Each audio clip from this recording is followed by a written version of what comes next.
That's it. Okay. 3, 2, 1, go! Oh, God. I'm keeping up! I'm keeping up with you guys!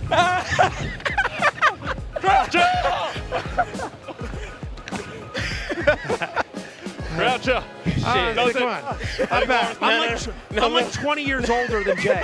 I'm literally 20 years older than Jay, and he barely beat me. What do you mean? That's embarrassing. Fantasy Football Pregame with Matthew Berry.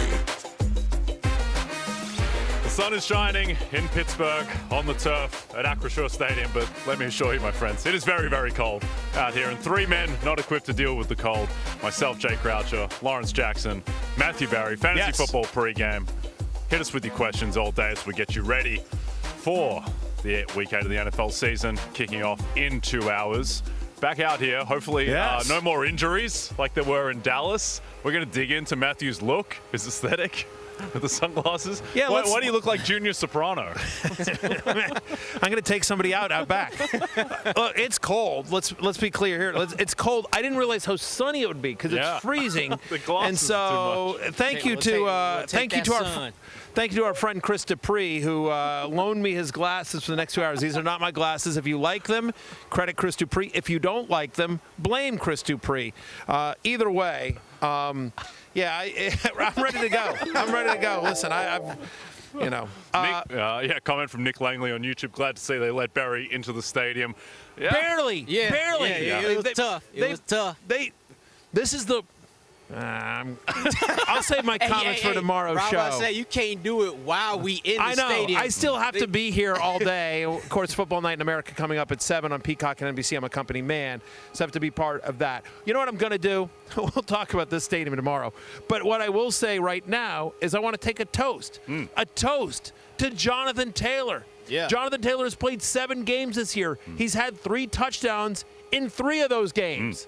Including against me when Lawrence just destroyed me last week. But anyway, here's a toast to Jonathan Taylor, who should have another huge game today. He's my #1 running back in fantasy football. He's very arguably the #1 player in fantasy as well. So toast to Jonathan Taylor. Potentially another 3-touchdown game is coming. Yep, offensive player of the year favorite, 14.5-point favorites against the Titans. His rushing prop is set at 100, and he may go over. Right. Okay, my toast, Micah Parsons. Who had a little bit of a slow start in terms of at least the sack numbers in Green Bay, but very much announced himself with that huge performance against the Arizona Cardinals with those 3 sacks. Basically won the game by himself, Lawrence, and he'll be out here on the turf going head-to-head against TJ Watt on the other side tonight, so looking forward to Micah. All right, well, my toast, fellas, is going to be to the guy who's going to be trying to avoid Micah Parsons. And it's Aaron Rodgers, man, playing his former team here out here in Pittsburgh. And it's almost forgotten that Aaron Rodgers played for the New York Jets. That just goes to show you, once you get away from that atmosphere and that team and that organization, like, he's having a good year this year. He has a 105 passer rating, right? That's his highest since his last MVP season in 2021. So whether or not he can get it done against his former team remains to be seen. But toast to Aaron Rodgers for getting away from New York and kind of having a little resurgence. I thought you were going to say that people have forgotten that he played for the Packers. And I agree with you. People have barely I don't know about that one. Barely mentioned that as well. I have one last toast for us, though, by the way. I have one last toast. Secondary toast. And here's the toast is to us. To all of us, to the regulars, and by the way, and to NBC Sports, by the way, we are, the 3 of us, are doing a fantasy football pregame show. Yeah. We're talking about fake football at an actual NFL stadium. At a real football stadium. Hours at a real football stadium, mere hours before a real football game will be played. That is very cool. Yeah, that is a like, when I was a kid playing fantasy football, I never thought you would see fantasy football on TV, let alone at an actual NFL stadium on an NFL game day. So thank you, NBC Sports. Thank you, Peacock. And this is cool. It's that one meme or the GIF that's like, look at us. And they cheers. Look at us. Right, exactly. Look, Matthew, when we met about 4 or 5 years ago and we hung out in Vegas, you were still at your other company, did you think we'd be sitting right here No, sir. at Acrisure Stadium. Listen, the way that night went, I wasn't sure we were getting out of Vegas. Oh, Lawrence. yeah. We might have been locked up that night. Yeah, that was an epic night. But no, it's very, very cool. And I have to also, again, I also want to thank the regulars because candidly, if you guys weren't watching us on YouTube and Peacock and being so supportive of us, honestly, we're not here. So thank you. This is a victory for all of us. Yeah. Shout out to the regulars, baby. Yeah, I'm now seeing myself on camera. I'm not sure about my aesthetic either. Comment from Apollo 2K. No ankles in Lambeau. We're not in Lambeau. We're not Can in we Lambeau. at least see Matty attempt a Lambeau leap at Acrisure Stadium? Yeah, no. It's a great comment. You're a little bit off with your geography, Apollo 2K. Hey, look, Matthew was looking right now just to see how high it is. I took it out. It's not happening over there. But over there, I might be able to do it. On the other side, I might be able to do it as well. Yeah, but we were at beautiful Acrisure Stadium in Pittsburgh. I was here last. This has been a good stadium to me, I will say, forgetting the security guards. No, because I've been here two times prior. Yeah. The last time I was here, even though the security guards, but I met Snoop Dogg. Yeah. Yeah, my buddy Snoop. I hung out with Snoop. We talked fantasy. He's a big fantasy player. So, like, Snoop and I talked for like 10 minutes. It was awesome. So, me and my buddy Snoop. And then the time before that, I took my daughters to see Taylor Swift here. Right. We saw Taylor Swift at this concert. I will tell you, best concert experience of my life. Okay. Seeing Taylor Swift with my 12-year-old at the time daughters. Yep. Well, awesome show. Yep. Happy birthday again to Samantha and Brooke. Thank you very much. And I'll echo your sentiments, Matthew, about how cool it is to be here, and also how surprising it is that a man in a neck brace wearing an Atlanta Braves Oakland Athletics themed hat. It's just like Lawrence is a disaster. Stadium talking about fantasy football. We just out here getting away with it. I'm definitely getting away with it. That's true. Okay. Plenty to get to today. Hit us up with all your questions on YouTube, all your comments about Matthew's Junior Soprano meets Tommy Lee Jones in Men in Black aesthetic. Yeah, that's it. Is it? It's not. I don't think it's Tommy Lee Jones in Men in Black. I think it's Tommy Lee Jones in The Fugitive. Yeah. Okay. Yeah. Yeah. Meets Junior Soprano. Yeah. Meets Junior Soprano. Okay. Uncle June. Yeah. Gentlemen, it's been chaos on the injury front. It's by Mageddon, and then on top of that, we also have just a truckload of injuries, and ones that popped up late. Lamar Jackson is obviously the huge story. James Duff, Barry giving off Keanu Reeves, Matrix 3 vibes. I take offense for Keanu. Matrix Revolutions was like 2003. Keanu looked great in 2003 and still looks good. He is a amazing. guy who doesn't look as good right now, Lamar Jackson, who is not going to be playing today with that hamstring after the confusion about his injury designation. Jaden Daniels also out on Monday night. Brock Purdy, this lingering toe injury continues to keep him out. It'll be the Mac Jones show in Houston. Tyrod Taylor is out, so mercilessly it will be Justin Fields again. Nico Collins with the concussion off the short week, he'll be out. We'll talk about Knoll and Hutchinson and Schultz and all the options for the Texans. A.J. Brown missing with the hamstring. Garrett Wilson, Calvin Ridley, and then Ricky Pearsall and Bucky Irving also out. Just a ton of huge names missing here. Bryce Young, as we look at the injuries that we're tracking, don't have confirmation on these. Bryce Young is doubtful. He's not going to play. It's going to be the Andy Dalton show against the Bills. Michael Penix, the wrong side of questionable, very likely going to be Kirk Cousins. Drake London is the big one, yes, Matthew, sir. Where we still don't have confirmation about whether he is going to go. We should get that confirmation about 20 minutes from now. Tyler Algier, probably on the right side of questionable. Breece Hall, DeAndre Swift, Dalton Kincaid, David Njoku, and friends. There's a lot going on. Matthew Golden, NFL Network literally just reporting a few minutes ago that Matthew Golden is expected to play tonight. Yep. We think Mason Taylor will probably give it a go. I think he will as well. But I think Drake London's really interesting. I think DeAndre Swift, given that matchup, that if he can't go, Kyle Monange, you'd like quite a bit. It's kind of a fill in there. And I grabbed Isaiah Davis in a number of leagues on the off chance that Breece Hall, who needs to feed his family, can't go. Yeah, no, absolutely. Which one of these jumps out to you, Lawrence, as the most pertinent fantasy-wise? It's the Kyle Monangai one, and DeAndre Swift would lead to Kyle Monangai being possibly a top 20 running back this week. He'll get all the touches. We've seen his volume ramp up over the weeks, even while DeAndre Swift has been having good games. So if by surprise DeAndre Swift doesn't play this week, then it's all wheels up for the rookie out of Rutgers. Yep. Also, it hasn't really been discussed that much because he's had such a rough year, but Calvin Ridley missing for the Titans, and the fact that they're 14.5-point dogs and they're going to need to throw the ball all game, you would suspect, makes Elekai Omana a bit more of a viable desperation Maybe. I mean, honestly, I just dropped him in the League of Assholes. I saw that. He's on waivers. Your team can't afford to be dropping players either. I know, but not well. First, I mean, he had to pick up Tyrod Taylor with his last few dollars. That's brutal. But I mean, it was Cameron DK and Van Jefferson. Like I don't know that we love Ayumaner's talent, but the production has not been there at all. Like it's been DK and Van Jefferson to the extent that there is a leader of the Titans passing attack. I just want no business. I just want no part of that.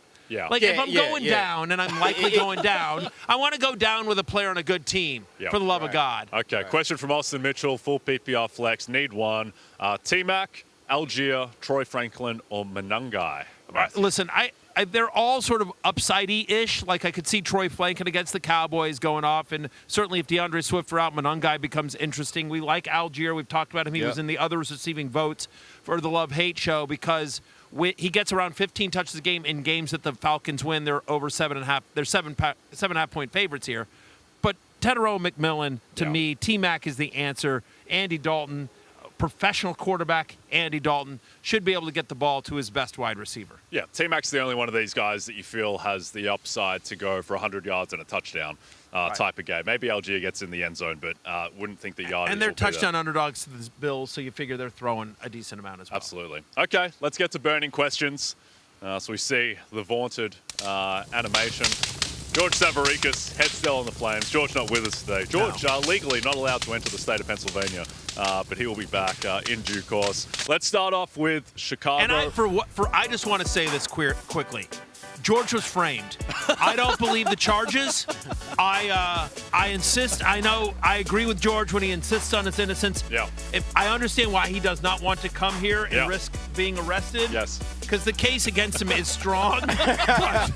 but I take George's word for it, and I believe he's an innocent man. No, I believe everything that George the Greek says. Very trustworthy nickname. Speaking of trust, Matthew. Yes, sir. Are you trusting any Baltimore pass catchers with Tyler Huntley starting in this matchup against the Bears? Where, by the way, the Baltimore Ravens are 3-point favorites over the Chicago Bears. Shocking to me. Which is surprising. Now, the Bears don't have a secondary, which is a problem. Right. But were you surprised by that line, Lawrence? I'm surprised it's not an outright pick 'em. Yeah. But I could see why. The Ravens' defense, before they were on the bye, they played well against the Rams' offense. The defense did. Derrick Henry had over 120 rush yards a game. So I think they're figuring like, hey, they'll lean on the run game. They'll get their passes here and there. But as far as trusting the Ravens pass catchers, I'm not saying you should trust them, but I'm also saying you may not have better options to go to, especially when it comes to Zay Flowers. A guy like Mark Andrews, he's like, you don't start him every week anymore. But Zay Flowers is different. And we've seen him get that stat line like 5 catches, 50 yards with Cooper Rush. So you just have to know that's what you're going to get possibly when you have a backup quarterback for the Ravens. I will say very quickly just about the line. I have a friend of mine who's like a long time gambler. Yeah. And he has a rule, which I've followed a lot, which I always enjoyed. Like after week three, anytime a team with a losing record is getting points against a team that has a worse record than them, or any team with a winning record is getting points against a team that has a losing record. You just take it. You don't even look at it. So the fact that the Bears, with their winning record, are getting points from the Ravens, who obviously have a losing record, you don't even think about it. You take it. There's 2 games this week that have that. The Niners getting points as well from the Texans, and so you just sort of take it. It works out to about 2/3 of the time here. I'll just say very quickly. I think you're going with Xavier Worthy. The question is, can you trust any of these guys with Tyler Huntley under center? No. Look, I've Zay Flowers at wide receiver 22, right? And that is with, and this is a good point for all of the stuff we're going to talk about today, 6 teams on a bye, lots of injuries, 2 teams have already played. So we take out the players that have already played in our rankings. So the fact that even with 6 teams on a bye, 2 teams out, and all the injuries, Zay Flowers is only wide receiver 22 should tell you something. I mean, I have Mark Andrews at tight end 20. I think he's going to continue to lose more playing time to Isaiah Likely. I don't have a ton of confidence. Look, is Zay Flowers a hope for something flex? Could you get 8 to 12 points out of him? He's never been a big touchdown scorer, so it's just about how much confidence do you have in this passing game. I don't have a ton. I think he's a shaky wide receiver 3. The question, what we just saw there, the answer is Xavier Worthy. Yep, no, I agree there. Going back to the line, during the week it was Baltimore -6.5 when Lamar was fully expected to play. And so the shift from 6.5 down to 3, I don't really understand that. Now, I understand that the Ravens, they're fully healthy now, outside of Lamar. Like, everyone is back. Roquan Smith is back. Awuzie is back. Yeah. They've got their guys back. But at the same time, Tyler Huntley has not been good for quite a long time. So, I don't And by the way, even when their defense was healthy earlier this year, it wasn't good. Yeah, no, I agree. Quickly, Lawrence, on the Bears passing game, how do you expect that to bounce back in this seemingly favorable matchup against the Ravens defense? Again, we'll see, especially because the Bears' running game has gotten going in the past 2 weeks. If that's working, then you let that work. The Ravens still kind of struggling on the defensive back end, so I don't know how they'll come out here and try to attack the Ravens defense, who is at best wishy-washy. Okay, comment and question from Dan K on YouTube. This feels like an awful version of Pulp Fiction with Barry as Mr. Wolf, full PPR, Pacheco, and Tirico. Was it Mr. Wolf? I thought it was the Wolf. Yeah, I think it's the Wolf. I don't think it's Mr. Wolf. Yeah, well, the Harvey Keitel character. Except maybe he just, again, at my advanced age, maybe it's just being. Yeah, I'm the Wolf's grandfather or dad, right? Yeah, exactly. Okay. I'm Mr. Wolf. Yeah, so you've lost the Wolf. You lost the definite article of the Wolf, and you replaced it with Mr. Wolf. The answer is Pacheco here. Yeah. DJ Moore just hasn't been great. Again, the Ravens off the bye with a healthier defense. Caleb Williams has not been great either. I think they run the ball. They, at least on the road at Baltimore, I think they try to go run heavy here as well, which is why I do think Monangai could be okay as a desperation flex if you're truly desperate here. But yeah, I'd rather Pacheco, who I think has a better chance at a touchdown. He scored last week for the first time all season, Lawrence. Yeah. When you were starting him against me, but they're more than 2 touchdown favorites at home to the Commanders. I think Washington has not been able to stop the run. Pacheco is the answer for me. Okay, let's stay in the AFC North and let's go to Cincinnati hosting the New York Jets. My Cincinnati Bengals, Matthew, I've added them to the stable with the 80-1 AFC ticket, which has been much maligned. But the march to the Super Bowl begins today for the Bengals as we look at the top-ranked players, headlined by the immortal Joe Flacco. But I think the Jets side is more interesting given that the Bengals just so stable. You're starting all those guys. But are you starting any Jets, Matthew, with Justin Fields back on the center? Obviously, I think if Breece Hall, I think 2 guys are sort of interesting here. Look, Fields is QB 15. Again, 6 teams on a bye, whatever. This is a guy who averaged over 21 fantasy points per game in his first 4 starts. Bengals allow the 8th most fantasy points to opposing quarterbacks. So, in theory, it's a good matchup. The problem is he's just looked awful. And if Tyrod Taylor were healthy, he would have lost his job to Tyrod Taylor. Now, coming to the brink of losing his job, is this maybe – and, it's a more favorable matchup and the game's on the turf at Cincinnati. Could you see him running around like crazy and getting some fantasy points, especially because he doesn't really have anyone to throw to? All due respect to Arian Smith, Alan Lazard, and Tyler Johnson. Right. So I think he is a boom-bust QB, too. I do think if Breece Hall's active, you're starting him. And if he's not, I do think Isaiah Davis becomes an interesting RB2. The other one here is Mason Taylor. I'm at tight end 13. Since week 3, he's got a 20% target share. The Bengals allowed the most fantasy points to opposing tight ends. So I do think Mason Taylor could be a viable high-end tight end, too. Okay, question from Ruben Regular Drinkler. With Jackson out, how many beers do you play, Kirkler or Fields? #BeerMe, Lawrence. Kirkler or who? Justin Fields. Yeah. How many beers for Kirk Cousins or JF1? I would say about maybe 2.5 for Kirk Cousins, 3.5 for Justin Fields. I think that's fair. Somewhere around there. Yep. Good question, Ruben to go Regular back Drinkler. with the Jets guys, it's like we're starting the same Jets we'd start no matter who if Tyrod Taylor was starting today, we wouldn't be starting any of the Jets receivers. But if Garrett Wilson was playing, we'd start him pretty much with any quarterback, kind of hoping they could just get him the ball. Yep. But I think the hope is that given all the injuries to their pass catchers, that Justin Fields just runs and runs and runs. And it may not be a pretty NFL day, but it might be a decent fantasy day here as well. What if they win this game? The Jets or the Bengals? The Jets. Oh, I think we expect the Bengals to win. I will tell you this.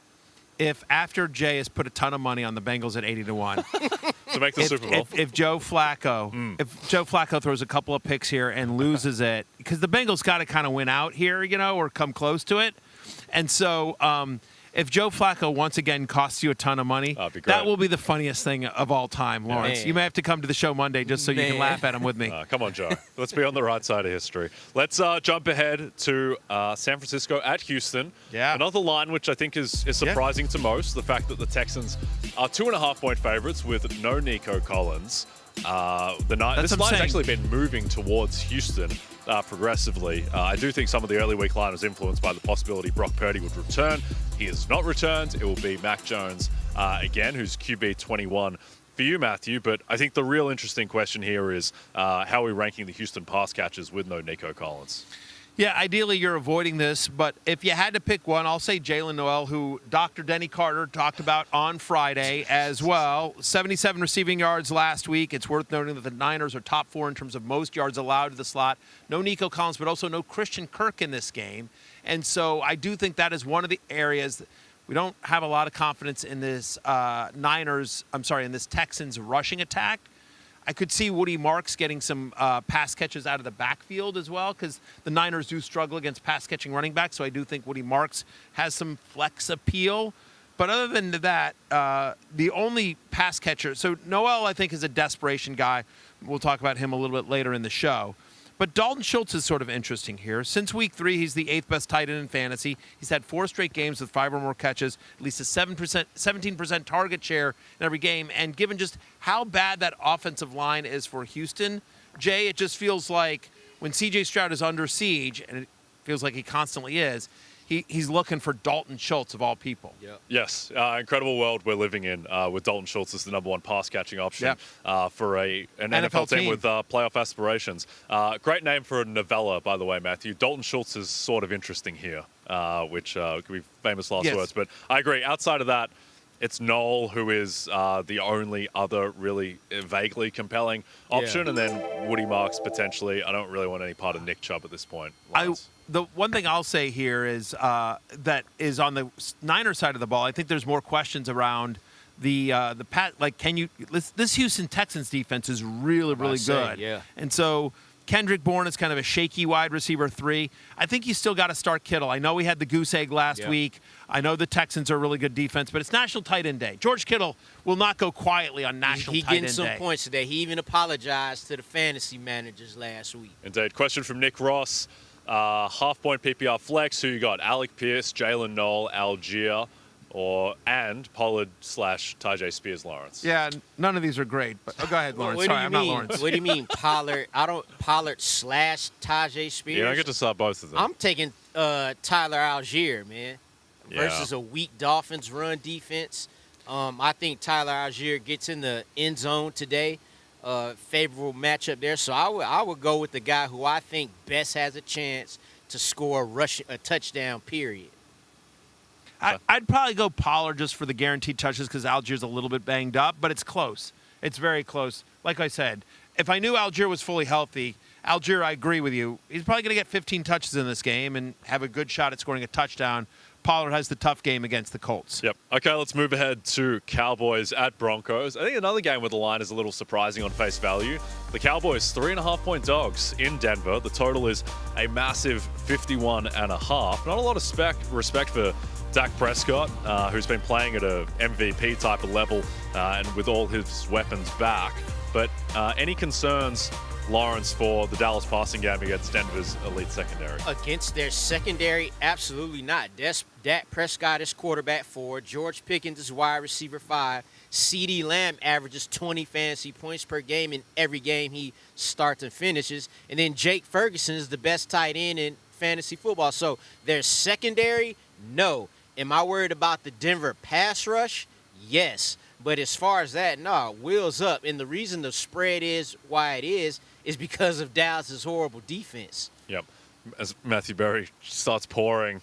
Yeah, I'm pouring the shots. Pour it up. Yeah, Yeah, exactly. it's We're delicate. about ready to get into Down shot there. for shot. A delicate act A lot of here. people we usually got pour some them for right us here. beforehand, but it didn't happen Yeah. to us before. Oh, look, you got shots. You got shot glasses, too. There we we go. Okay, very good. But anyway, what was the question, Jay? You're That's a all right. host. I'll give you the answer. No concerns for Dallas's passing game against Yeah. the vaunted Denver No. secondary. Got too many because weapons. Denver's vaunted secondary gets lit up whenever they play a great offense. We saw this last year with Josh Allen in the playoffs, Joe Burrow, whose team, I don't believe, punted against Denver in that late season game. Justin Herbert diced them up too. Jackson Dart put up 3 passing touchdowns with no real weapons last week. So I think Dallas's offense is so good that it's almost immune to a good defense. And the other question here, Jay, is like, what else you doing? Yeah. Like, who you benching George Pickens or Jake Ferguson or even CeeDee Lamb for? You're no one. Not Yeah. this week. Not with 6 teams on a bye. Not with 2 teams already played. Not with all the injuries, the Garrett Wilsons, the Nico Collins, elite wide receivers that are out this week as well. So I have Pickens as a top 10 play. I have Prescott as a top 10 play. I have Ferguson as my tight end, too. You're obviously always starting CeeDee Lamb, my guy 8. But, yeah, I mean, 4 straight games with at least 3 touchdown passes and 22 fantasy points for Dak Prescott, who's playing the best football of his career.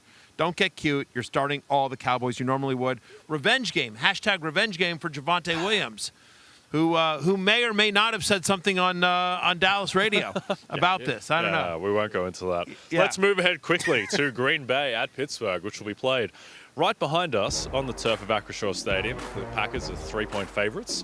The total is 45.5. And the big story here, Matthew, naturally, be careful with those paws, my friends. Very dangerous. You might spill it. You might get a little spillage. The big question is Aaron Rodgers in a revenge game, which he's saying is not a revenge game. Is Aaron Rodgers a viable streamer this week against his former Flames, the Packers? Sort of. I'm a QB 14, so I think he's a high-end QB 2. I mean, here's the positives. He's had back-to-back games with at least 17 fantasy points. He's had multiple touchdown passes in 3 of the past 4 games. And over the last 3 games, the Packers have allowed 7 touchdown passes. Teams that face the Green Bay Packers this year are averaging a league-high 39.7 pass attempts per game. They've been easier to throw on than they have been to run on, obviously, as well.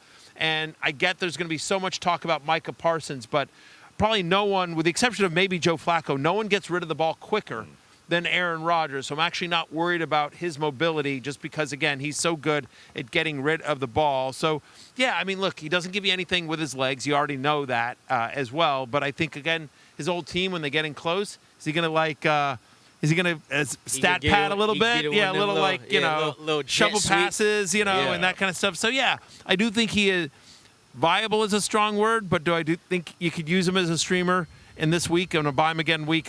Like I said, he's my QB 14, so I think so. I want to go back to the stat you said, Matthew, about him throwing multiple touchdowns in 3 of his last 4 games. That's interesting, too, because when you look at the lines, we talked about this earlier, Aaron Rodgers to throw 2 touchdown passes, 2 is minus money against this Green Bay Packer defense. So keep that in mind, especially when you're having to start other quarterbacks out there like Tyler Huntley and Kirk Cousins and those type of guys. Andy Dalton. Andy Dalton, too. Yeah. I would take Aaron Rodgers over all of those guys right there. Yeah, Lawrence, you being on the ISO cam really heightens just the ridiculousness of this hat that you're wearing. The fact that it's an Atlanta Braves. This is. Well, I mean, hang on for a second. He's in athletics. Dude, I just everyone's giving me crap about my aesthetic, but no, go to a close-up of Lawrence again. Look at this, for example. What camera am I on right now? No, you're on 3. So, like, there you go. There you go, right there. Look at where he's right pointing. there, Right. So, listen, dude, hang on for a second. You're in a Braves hat. Yes, sir. You're in a You Packers, might need a hat. Go You're in ahead. a Packers jersey.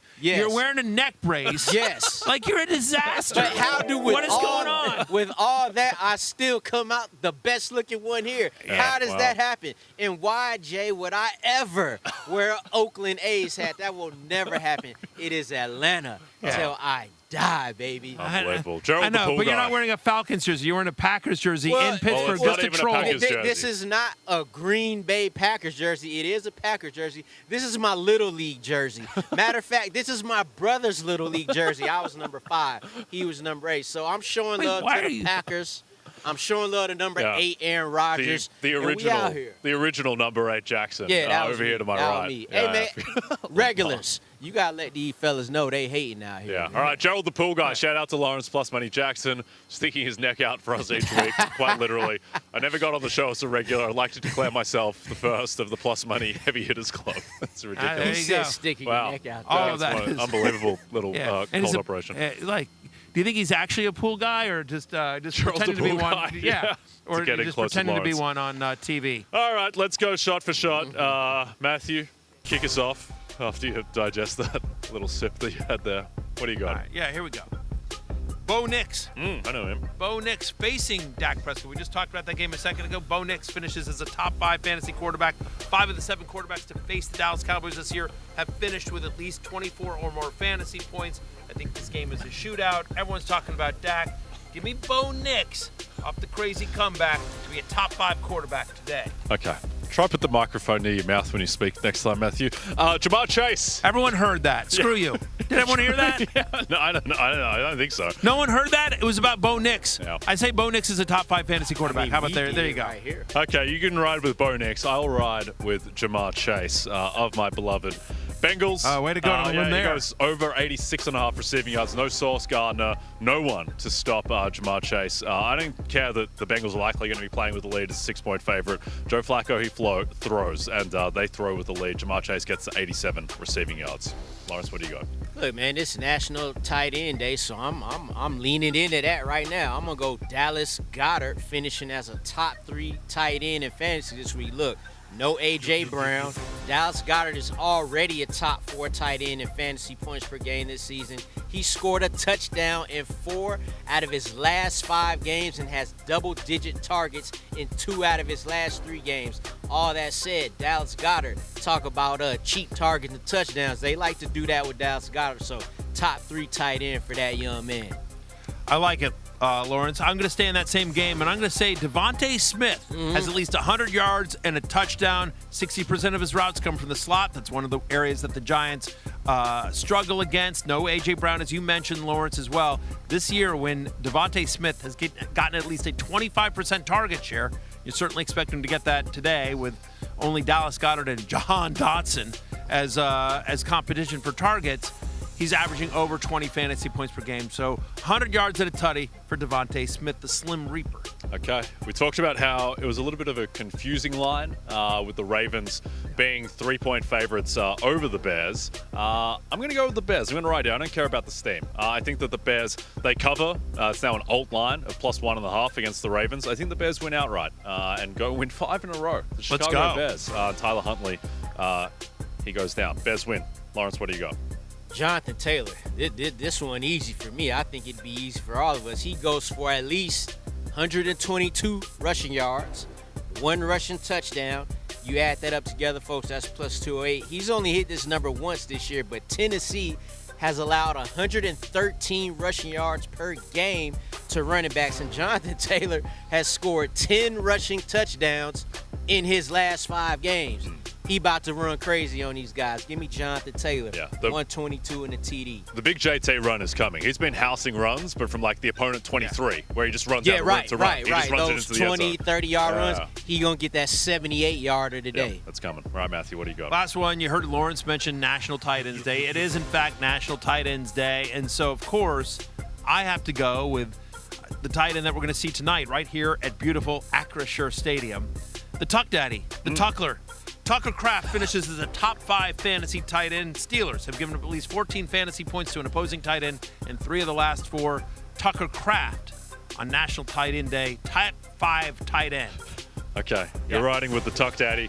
I'm riding with the Dak Daddy. Dak and the Cowboys, they cover +3.5 in Denver against the Broncos. I just don't believe in this Broncos offense at the moment. I think the Cowboys offense has an incredibly high ceiling. It's going to be a high-scoring game, and I think the Cowboys, they cover +3.5. I like that. I'm You believe they exist, you just don't believe in their talent. That's right. I Yes. believe in their existence. Right. That works. I'm going to take it to Sunday Night Football, gentlemen, right here on this field here behind us. And if there was Pittsburgh Steelers fans here, I wouldn't make this bet, but they're not. So I'm going Packers win alt line at 5.5. That's at +134. Look, this Pittsburgh team, we saw it last week versus the Bengals. they not really what they records say they are. They squeaked past the Jets. They squeaked past the Patriots, who had 5 turnovers in that game. At least the Steelers have beaten. At least the Packers have beaten Detroit. At least they beat the Commanders back when they were contenders. Yeah. So I think the Packers got the better roster. They got the better quarterback. They're better at a lot of positions. So give me them -5.5 at plus money. Okay, I like that. And you absolutely would not have said that if there were Pittsburgh people in the stands. You are correct. Okay, we're going to hit our first break. When we come back, early slate inactives. You might have, though. You might have. You've been I would've. You're not going to hit a guy in a net brace. Like, you got the perfect excuse. Look, remember a couple years ago, I did the Waddle in Philly. Come on. That's a good point. All right, well, maybe Jalen Waddle will be doing the Waddle in Atlanta. But I don't know. Coco Chains has anything to say about it, he won't. He's Kirk getting Cousins. loose. Yeah, he's getting loose. Let's go, Kirk. Good throws, Kirk. Kirkler. Let's go.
Okay, we are back with a ute.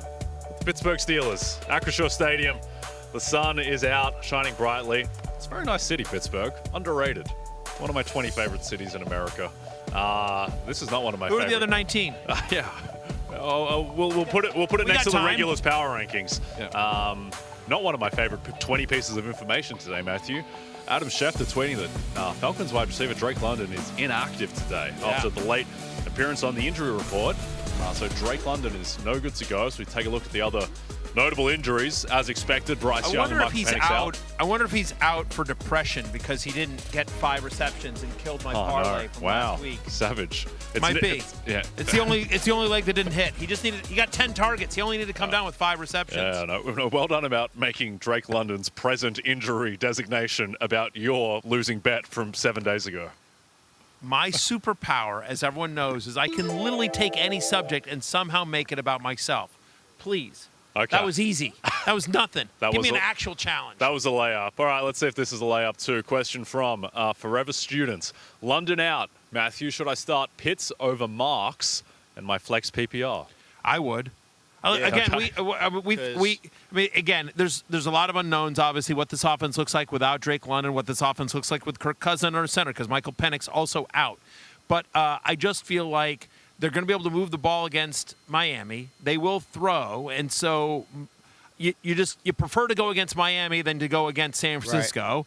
And you figure Pitts is going to be out there much of the time versus Marks, who's going to be in at least somewhat of a part-time role. So I think the answer here is Kyle Pitts. Okay. Yeah, I'll go there. Agreed. All right.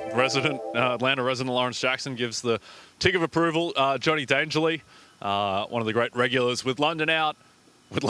Need one to fill in. Elikai Omana or Kayshon Abute, Lawrence? I will go Kayshon Abute just because he's been more consistent as a player. Damn the Cleveland Browns defense. You got Drake May back there who's playing some great football. So I would go with the better offense and the better receiver at this point.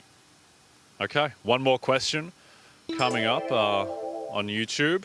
Ryan Oswald, no London. Who should I put my DraftKings money on as a replacement? Matthew, Rome Odunze or Cortland Sutton? Ooh, I like both these guys, but I'll say Cortland Sutton. I'd rather Cortland Sutton in that shootout, that Broncos Cowboys. Like Odunze's been great, but he's slowed down a little bit. Again, there's a chance that coming out of the bye, the Ravens, whose defense is fully healthy, that maybe they figured some stuff out there. So I'm going to say Cortland Sutton for me. Okay. Ryan Oswald. Yeah, go against that Dallas defensive secondary whenever you get a chance to. Okay. Yeah, I agree too. All right, let's get to waivers. Top waiver ads. We give it to you, the people. Top waiver running back. Is that Bain? Is that Bain? Yeah, it's Bain. He was here. He was here. And so was Hines Ward returning that kickoff. Ripped up. Yeah. You guys didn't get that? Come on. No, we did. That's why we. I will say. There's going to be more references coming up. There's a bunch of. The worst part, the most unbelievable part of that movie was Hines Ward returning a touchdown. But you know, on a kickoff return. He didn't give a damn. He was going to make sure he returned that kickoff point. He said, he needed all the defenders to go into the he needed some fantasy into the end zone. All right, top waiver ads at running back. Speed was never Hines Ward's game. No, not really. I know. Until that play. Yeah.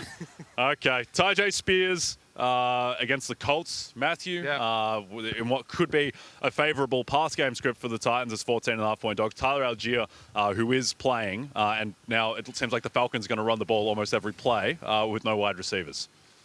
Yeah, so to your point, I mean, like this is the stat I've given out a few times, but Falcons 7-point favorite against the Dolphins, and in games that the Falcons have won this year, Tyler Algier averaging 14 touches in those wins. So as Lawrence said earlier, pretty good chance at double-digit touches and the opportunity to score a touchdown. Tyjae Spears is a passing down back.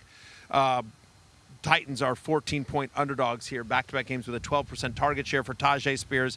And Kyle Monangai, we've talked about season highs in snap rates and touches last week on the road to Baltimore, especially with DeAndre Swift less than 100%. You could see them wanting to lean on the run game on the road, but maybe not Swift because of the injury. Yep. Jeremy McNichols also another in the Tyjae Spears mold of a pass-catching running back who may get work. Producer Adam picked him up to use him against me. Oh, wow. Can you imagine if I lose to Adam because of Jeremy McNichols? What's that saying? Hoisted by your own petard? Oh, yes. Yes. I would be hoisted by my own petard. Daniel Sutherland wants to know, pick one PPR, your man Alec Pierce or Malik Washington or Kyle Monangai.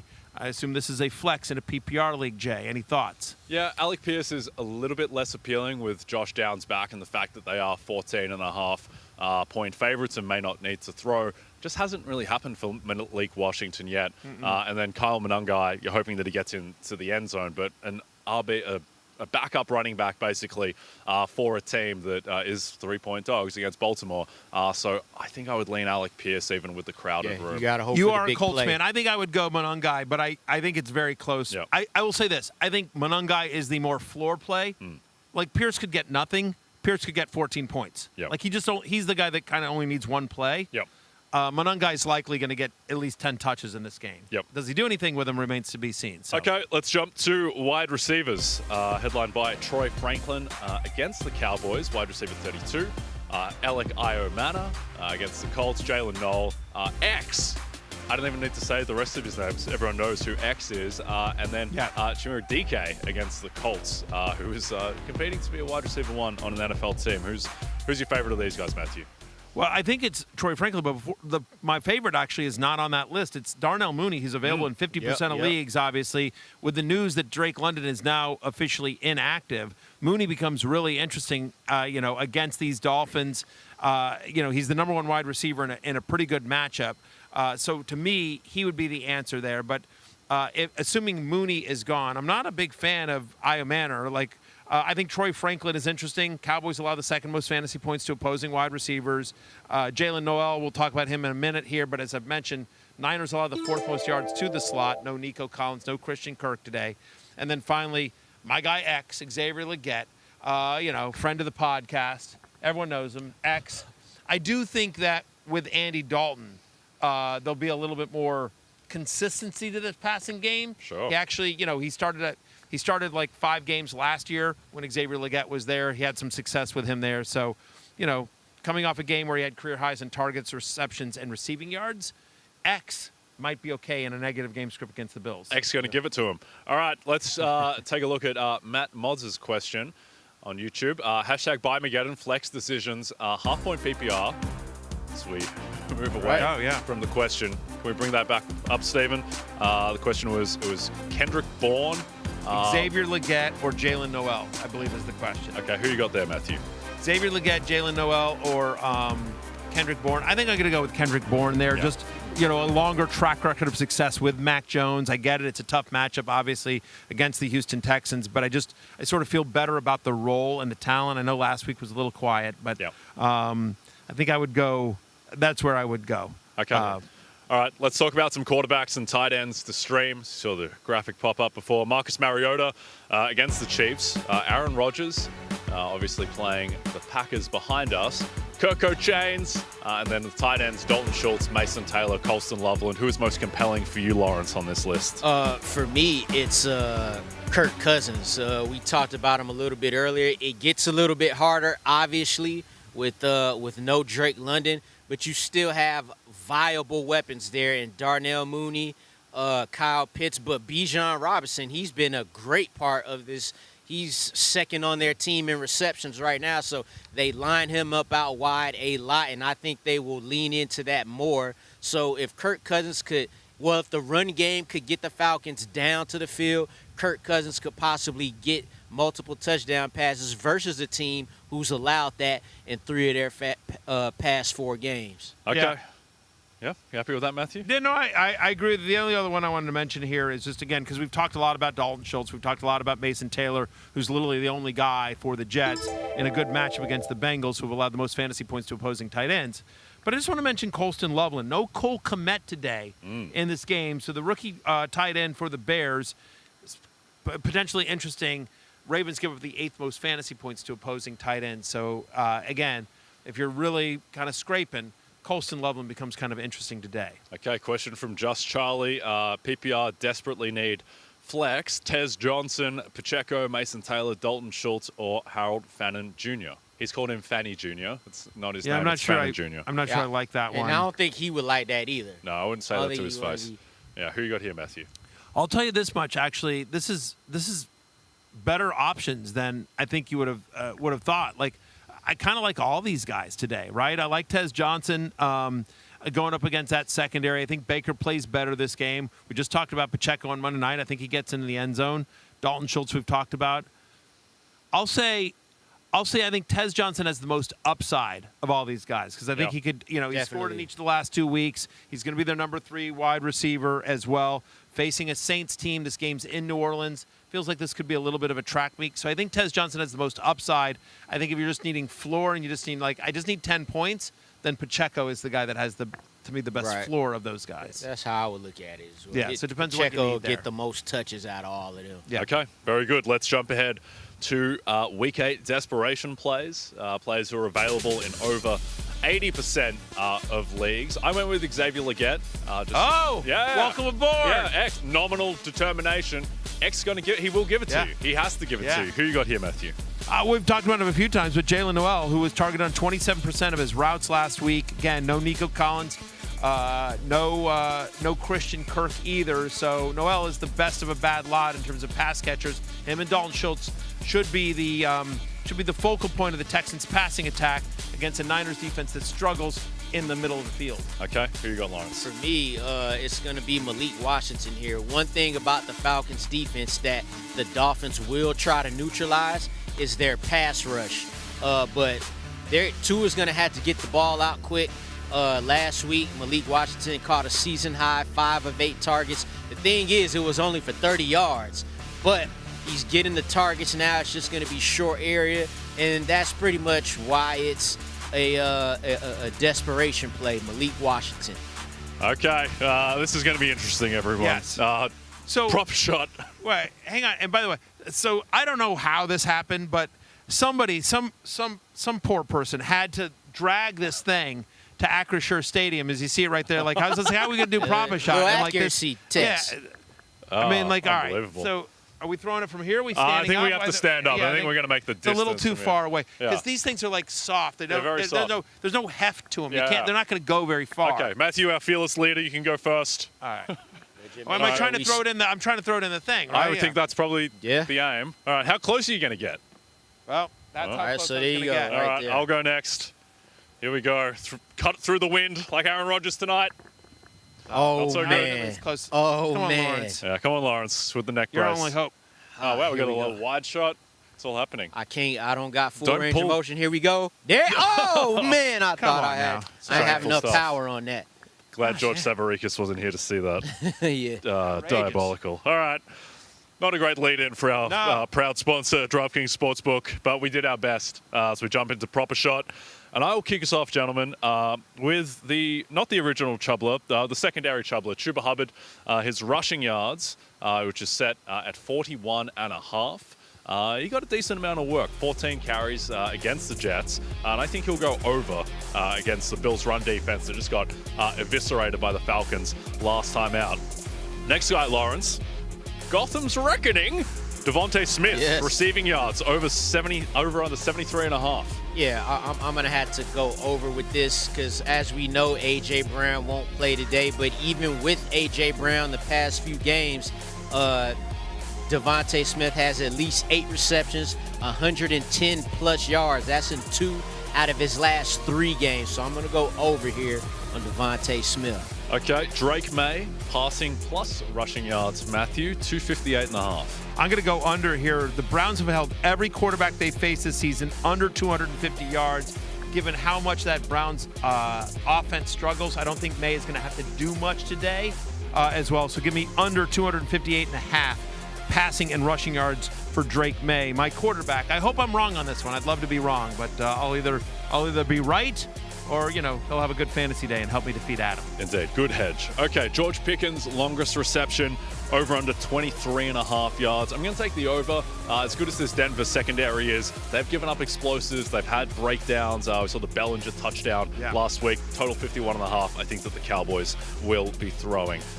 Speaking of throwing, Lawrence, Spencer Rattler, passing attempts, over under 33.5 against the Bucs. This is rather high for him, especially since he hasn't hit this number since week 3. But opposing quarterbacks that the Bucs have played against have went over this number in 2 of the last 3 games. The thing is, the Saints have been in a lot of games, so he hasn't had to throw it as much. If you're going to keep up with Baker Mayfield, you're going to be throwing, so I expect Spencer Rattler to hit the over on this 33.5. Okay, next one, Matthew. Bijan Robinson's scrimmage yards, rushing plus receiving. This might be the highest that anyone has been set at all year, 137.5 against the Dolphins. Yeah, it's a crazy high number, and yet I'm going over. I'm taking it over. Like he's actually been over this number in 3 out of 6 games this season, including 2 of the last 3. So it's not like a number that he can't get to. He's done it 2 of the last 3 games. The Dolphins have allowed a running back to go over this number in 2 of their last 3 games. And that's Kamani Vidal and Rico Dowdle. And so, all due respect to those 2 guys, neither of them are good as Bijan Robinson, especially no Drake London in this game. I think he's the focal point of this offense in a home game where they're favored by a touchdown. Give me the over 137.5 rushing and receiving yards for Bijan Robinson. That is okay. Vintage producer Steven giving me the Joe Flacco prop. 241.5 passing yards. Going over. The fact that they're 6-point favorites against the Jets, I don't think matters. The Bengals throw more than any other team when they have a lead relative to expectation. And I think that Flacco is just going to continue to heave it up. Even in wins recently, he has continued to throw, so he gets 242 at least. Lawrence, Derrick Henry rushing attempts over under 18.5. Oh, man, this was the hardest one for me. Derrick Henry's he's had this number 4 just once in 4 of his last 5 games. And when the Ravens get in these type of games, they get these close games, they just get weird with clock management and game management. The asses just get tight. I'm going to go under 17.5 carries for King Henry today, but it should be over. Okay. National Tight End Day, Matthew. George Kittle receptions over under 4.5 after he did nothing in the passing game against the Falcons, though a lot in the blocking game. Yeah, I'm going to go over. Again, I just think because he had that 0 last week, because it's National Tight Ends Day, which somehow is a thing, and the fact that, by the way, in 9 of the 14 games that he played last year where he was healthy, George Kittle went over this number. So had at least 5 receptions in 9 of the 14 games last year when he was healthy. So he hit on this 64%. I'm going to go over. I don't feel great about this one, but yeah, give me the over 4.5 receptions for George Kittle, friend of the show, George Kittle. Okay, Tucker Kraft receiving. And by the way, proud Fantasy Life investor. Oh, George is he Kittle. really? Yeah, he came in on the last round. Oh, very well done. Well done, George. Well done, Tucker Kraft, as well, and having a great season so far. His receiving prop, 51.5. I think he goes over. We saw the Steelers, their linebackers, their issues in coverage against the Bengals. I think there'll be plenty of yak for Tucker Kraft, and he goes over 51.5. Staying in that game, Josh Jacobs rushing yards, Lawrence said it, 66.5. Yeah, he didn't get this last week against the Cardinals, and they were pretty much in a neutral game script, so that was interesting. Pittsburgh has only allowed 1 running back to hit this number in their last 4 games. We talked about it earlier, Matthew. It's harder to run against Pittsburgh than it is to throw against them, so I'm actually going to go under for Josh Jacobs on 66.5 rushing yards. Fair enough. Okay, last one for us. Matthew, Aaron Rodgers passing yards over under 219.5. I'm going to take the over. He's been over this number in each of his last 2 games. 2 of the last 3 quarterbacks to face the Green Bay Packers went over this number. One of them was Dak Prescott. Okay, fine. You expect that. The other one's Jacoby Brissett. Tell me Aaron Rodgers can't do what Jacoby Brissett just did? Wow. Come on. It's Aaron Rodgers again. Jacoby Brissett, one of the greats. Yeah, but no, we talk about it again. It's teams throw against the Packers a lot as well. So yeah, give me the over 219.5 for A-Rod tonight. Okay, a savage but not inaccurate comment from Willie Hunter on YouTube. All you all throw like Dylan Gabriel. I agree. I agree, Willie Hunter. That's more offensive too. They throw like Dylan Gabriel. I'm disabled right now, so keep that to them. All right, DraftKings Sportsbook is an official sports betting partner of the NFL, and new customers can bet $5 and get $300 in bonus bets if your bet wins. Download the app and use the promo code FFHH when you sign up. DraftKings Sportsbook, the crown is yours. Crown is yours. As the wind kicks in at Acrisure Stadium. As we see, National Tight End Day, some stretches and a smile from George Kittle. Always a reason to smile on National Tight Ends Day. Big day coming up for George Kittle. Maybe. More coming after the break.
that you don't view this as a, quote, revenge opportunity or whatever narrative you want to try to throw out there? I don't. How do you view this then? Why not? Well, Brett got traded, and then he went to one of the hated rivals. I was in New Jersey for a couple of years. I don't have any animosity toward the organization. Obviously, I wish that, things have been better in our last year there, but, I have a great relationship with a lot of people still in that organization. And this is not a revenge game for me. I'm just excited to see some of those guys and be on Sunday Night Football again. Do you feel in control of the revenge narrative, Aaron Rodgers? Not a revenge game, apparently. The hell it's not. Yeah, ridiculous. He's not a good actor. He's a great quarterback, but stop it. Minus 5,000 to actually be a revenge game. Yes. Aaron Rodgers faces Green Bay for the first time in his career. Kind of snuck up on me, that one. Yes. He's never actually played the Packers. The Steelers host Jordan Love and the Packers. Don't miss it tonight, 7 Eastern on NBC and Peacock. Yeah, and your boy. Your boy will be out here. Oh, you'll be here? Yes, I'll be out here. Yes. Freezing, doing my best Uncle Junior impression. I probably won't have the sunglasses tonight, though. Aloha Bricks, Aaron Rodgers in that clip looked like Barry when he was talking about Alfred Morris. No. I was much angrier. I was openly angry. Aaron had inner hate. Yes. He was keeping bubbling. it together. Yeah. I had no chill. Yeah. In my Alfred Morris rant. Yeah. Well, perhaps Aaron Rodgers will be drinking if he takes a loss tonight against the Packers. But for now, as we hit noon and the noon blues, who's driving you to drink, Matthew? Yeah, the Baltimore Ravens, honestly. Lamar's in, Lamar's out. Derrick Henry's been brutal all year. Pick a tight end. We all want Isaiah Likely to happen. Stop trying to, keep Mark Andrews out there, for the love of God. We all want Isaiah Likely here. What's going on with Zay Flowers? Too many wide receivers. They got Rashad Bateman and DeAndre Hopkins and Tyler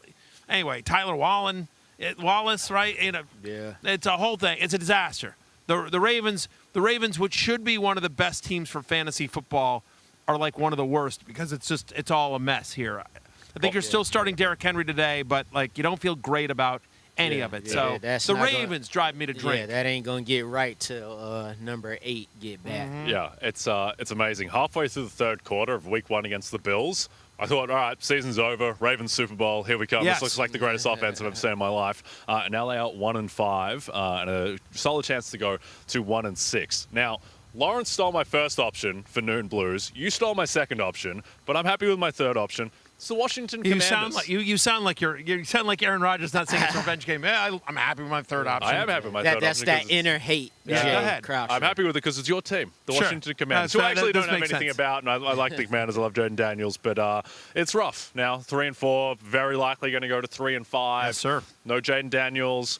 Ja'Cory Crossy-Merritt hasn't really happened. And then the receiver situation, we got McLaurin and Debo back, but certainly not where you expected to be. Doesn't matter against Patrick It doesn't matter if they're back. Yeah, it probably doesn't matter. It doesn't matter. You chose my number 1 option, and would you like to reveal it? Oh, it's Tua Tagovailoa, man. I mean, look, he's having the worst year of his career. This is career low passer rating. It's his worst. It's his lowest ever, even lower than his rookie season. And he's coming off 3 straight seasons with over 101 passer rating. He led the league in passing yards in 2023. That wasn't that long ago. What the hell happened? He's got a 5% interception rate. You know what his highest was coming into this season? 2.6. So he is throwing the ball very accurately to the other team. So what's going on to it? You got the Falcons today. They don't got no Drake London or whatever, but they still got the defense, though. But that's what's driving me to drink Tua Tagovailoa. Tough saying. Hit rock bottom in the wind in Cleveland last week. Question from P.A. Suarez, 84. Sure. Should I start Mooney, DJ Moore, or Otten at flex in full PPR, Matthew? Yeah, I sort of like Kate Otten today. I will say this. We've talked about this in games over the last 2 years where Mike Evans has been out. Kate Otten has over 20% target share. He averages over 14 fantasy points when he gets a 20% target share. Having said all that, give me Darnell Mooney in this one. I just think the Dolphins' defense is so bad. They're going to have to throw. I also think, by the way, I don't have a stat for this. I don't have a stat for this, but I'll just tell you that I sort of think that Kirk Cousins is like, listen, man, like it's clearly not happening for me here. My only hope of, playing football again, is I got to show up. Yep. And you know what? Like no one's trading for him or giving him a gig next year if he's handing off. I think he needs to show, because the last time we saw him, he was limping around. He looked bad. He lost his job. So Kirk Cousins, who should be fully healthy, right? It's 2 years removed from the injury. I feel like Kirk wants to show off a little bit here in a home game as a favorite against the Dolphins. So, yeah, and I think he takes a couple of deep shots to Darnell Mooney. Better team to do it against this Dolphins defense. Yeah. Yep. No, I'm with you there. All right. Question from Todd Reinhardt. J.K. Dobbins or Waddle for flex and PPR, Lawrence? Ooh, that's got to be man. It's a tough one. It's J.K. Dobbins. I will go J.K. Dobbins. Yeah, your Falcons have such a good pass defense. You just talked about Tua. They're I get going to have that a lot Waddle's of the pressure. number one There's guy. going to be a lot of pressure on him, and Waddle hasn't performed recently. We know J.K. Dobbins is getting double-digit carries. Happens every game. Yeah, I mean, and I worry about. I get it. He's the number one guy, and they've got no Darren Waller as well, and obviously no Tyreek Hill. So in theory, volume should be there for Jalen Waddle. But the secondary has been so good for Atlanta, and I feel Waddle. J.K. Dobbins definitely has the better chance of fall in the end zone. It's not like the Cowboys' run defense is particularly good. J.K. Dobbins is averaging 15, 16 touches a game. Like I think their lead running back. Waddle has one TD this year. Yeah. Okay. Question from Soul Resin. Pick two, half That sounds PPR. like a great 90s grunge band that you used to see at the it? Yeah, it's like not a good one, but like a local, what are you doing tonight? I'm going down to the bar. I'm seeing Soul Resin. Isn't Resin what Walter White tried to use to kill Tuco in season 1 of Ryson. Ricin. Okay, gotcha. All right. Ryson. Pick two half point PPR. Bill, Leggett, Golden, or Ayumana. Really need a win with all the injuries. Had Connor, Evans, Nakua, Thomas, Hampton, maybe London. Thankfully, CD is back. All right, Excusler too. All right. So let's see. Bill, Leggett, Golden, or Ayumana or Ofa. I think it's your first two. I don't love any of these.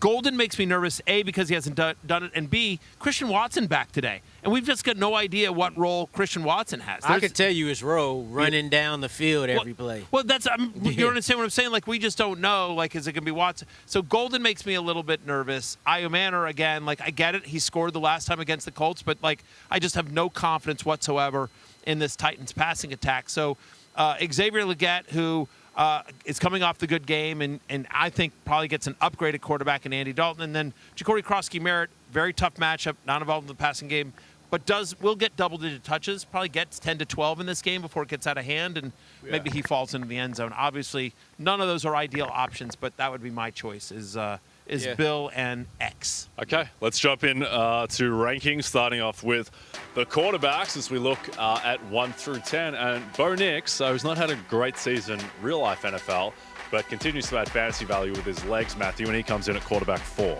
Yeah, not only is he giving you fantasy value, but you love this matchup against the Dallas Cowboys. No team in the NFL gives up more fantasy points to opposing quarterbacks than the Cowboys. They give up 25.1. But by the way, that's 3 more points than any other team. So it's not only do they give it the most, but they give it the most by a lot. And so 5 of the 7 quarterbacks that have faced the Cowboys this year have scored at least 24 or more fantasy points here.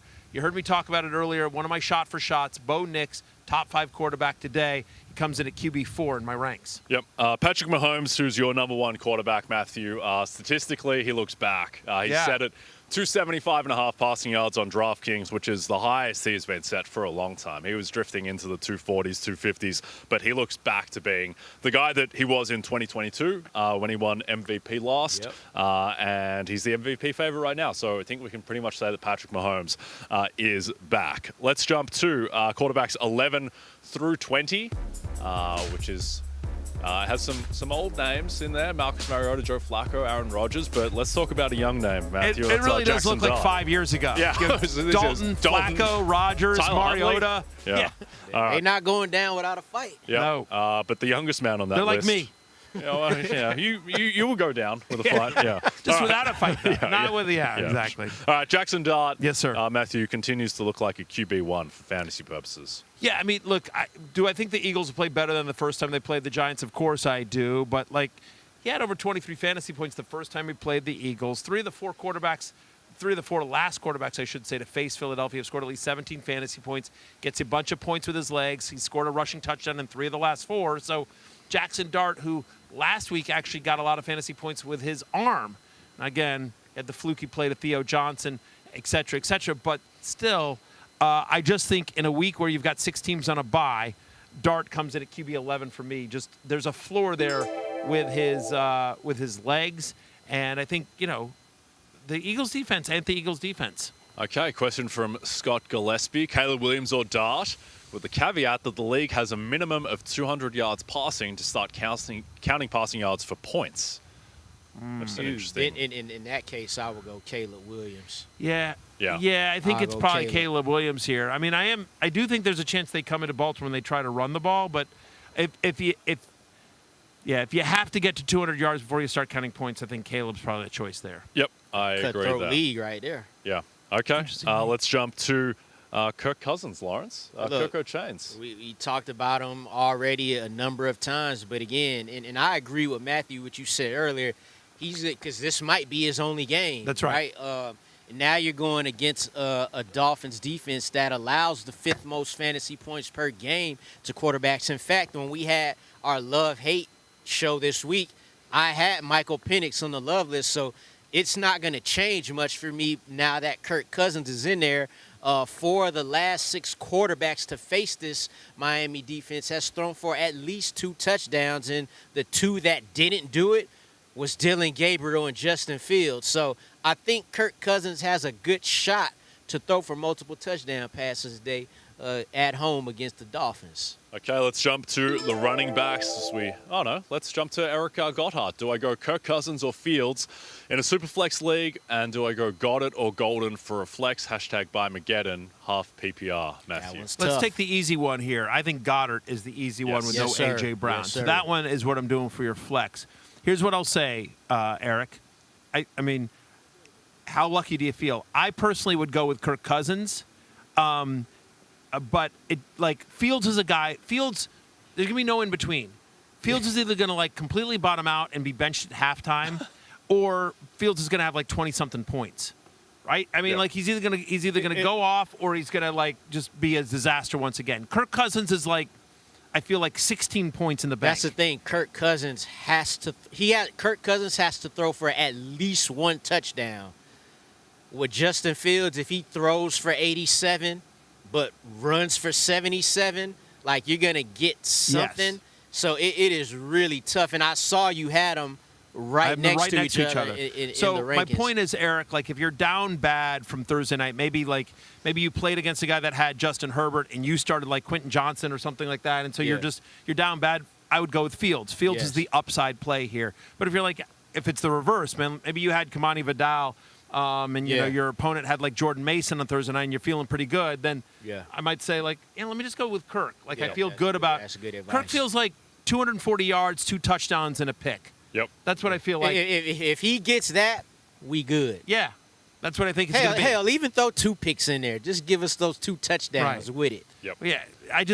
We just have no. Justin Fields has been so bad the last 2 games, but then he was a fantasy superstar the first 4 games. So it's so up in the air. So it depends on sort of your risk tolerance and what you feel about the rest of your matchup. Yep. I agree there. Let's jump to the running backs, taking a look at 1 through 10 with 3 guys who may be on the podium for Offensive Player of the Year. Jonathan Taylor, Bijan Robinson, and Christian McCaffrey. Good to see Javonte Williams in the top 10. 1 spot Revenge ahead game. of the Hashtag king, revenge game. Derrick Henry, whose outlook doesn't look quite as favorable without Lamar Jackson. Let's keep it rolling. 11 through 20. Jaylen Warren will be behind us on the turf at Acrisure Stadium.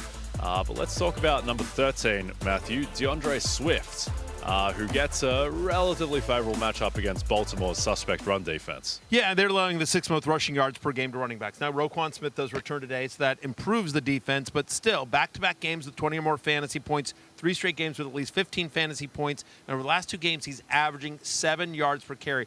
This offensive line for the Bears is really starting to gel on the road at Baltimore. I do expect them to try to lean on the run. Again, Caleb has been struggling, and so what Ben Johnson has done is actually very smart, which is try to take pressure off Caleb and run the ball effectively.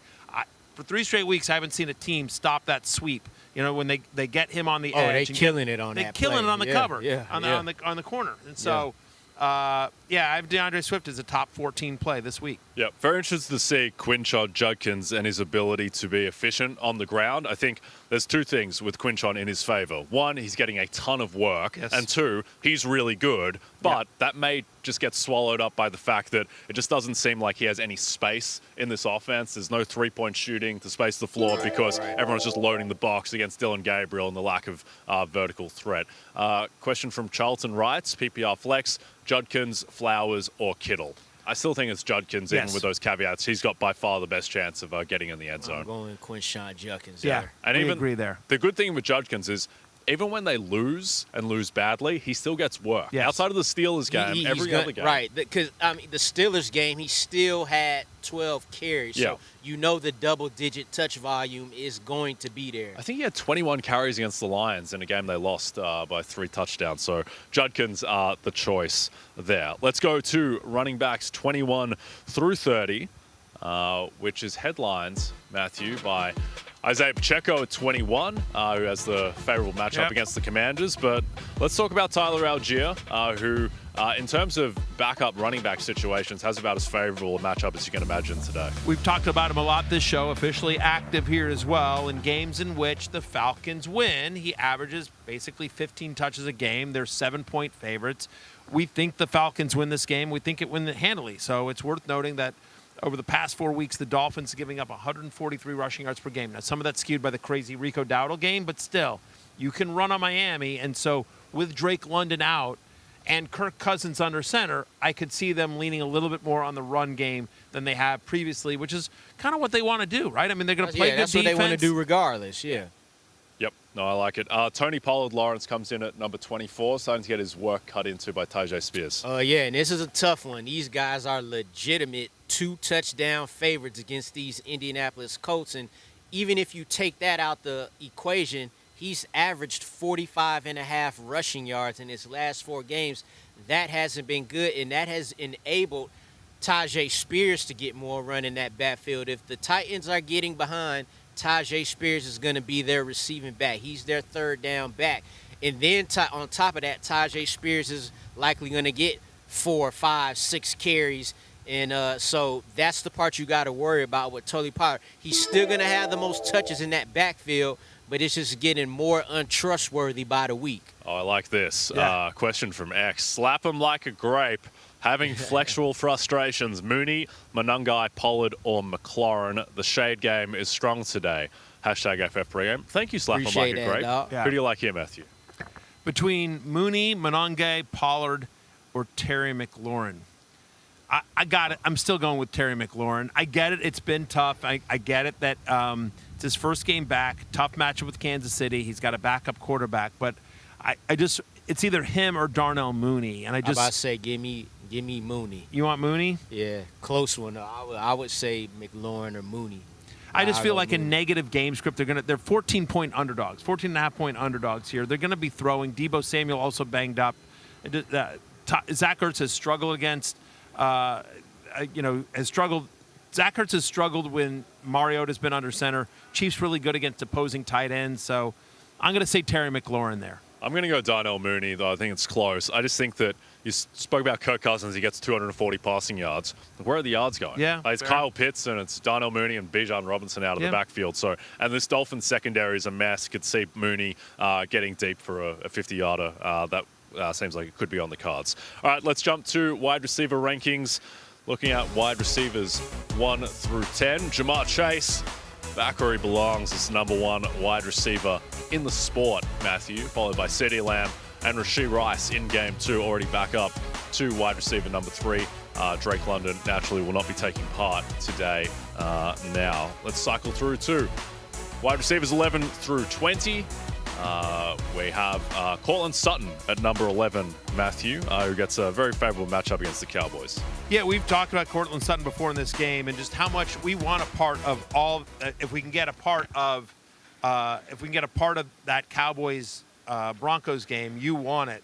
They've given up 17 points. The Cowboys have given up at least 17 fantasy points to a wide receiver in 4 of the last 5 games, and so this Cowboys defense. If you tell me a wide receiver against the Cowboys is getting one, it's probably going to be Courtland Sutton, who still gets a big target share as well. Worth noting that the Cowboys have given up the most touchdowns on deep passes this season.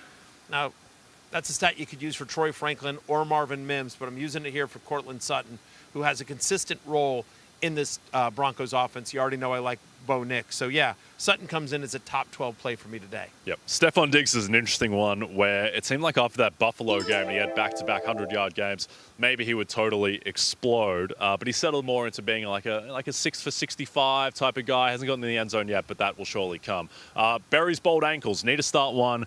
PPR, Mooney, Golden, or T-Mac. Who you got here, Lawrence? T-Mac.